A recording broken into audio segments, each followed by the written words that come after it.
Suits.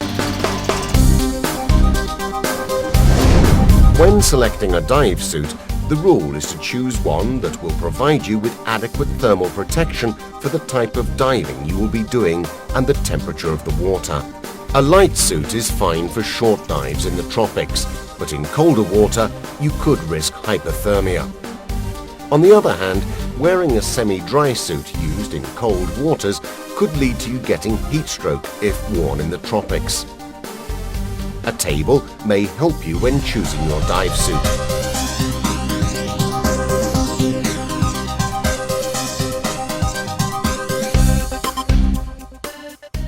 You also need to choose the correct size.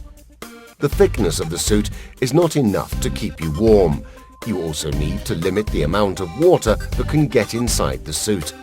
If a suit is too large, a lot of water will get in and increase heat loss.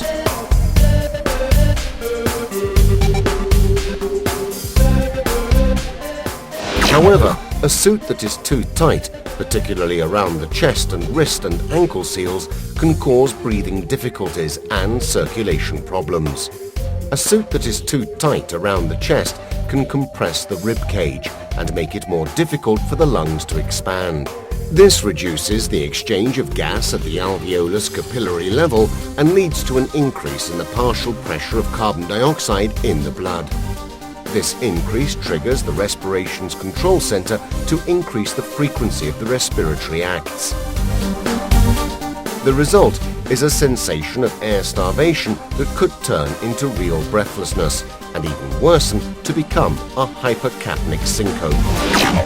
Excessive constriction around the neck could compress the carotid glomus, inducing bradycardia, meaning a decrease in the frequency of the heartbeats. Ankle and wrist seals that are too tight can also slow down the blood flow to the area and increase the risk of suffering an embolism.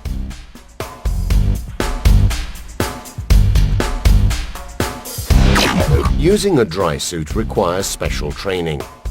On the PSS Dry Suit Diver Specialization course, which provides such training, you learn how to use and maintain a dry suit and how to control your buoyancy and solve the particular problems involved in using this special piece of equipment. Flooding of a dry suit is usually due to the zip or seals leaking, or the material of the suit tearing. If this does occur, you must obviously abort the dive and ascend. A rapid ascent may be caused by a badly regulated dump valve not allowing the excess air to escape. In this case, you can dump a large amount of air quickly by pulling the neck or wrist seals open. Another problem could be that the inflation device is defective and emits air into the suit continuously. In this case, open the dump valve immediately and disconnect the feed hose to prevent more air being emitted into the suit. If a dry suit is too large, in a vertical position the excess air will collect in the upper chest area and around the neck, causing the same problems as a suit that is too tight. If you are in a head-down position, the air will collect in the boots, forcing you to stay head down. In this position, it is impossible to dump the excess air because the dump valve is lower in respect to where the air is collected.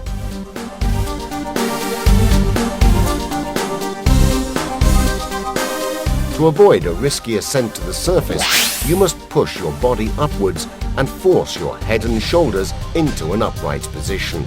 All these emergency techniques are part of the practical sessions of the PSS Dry Suit Diver course.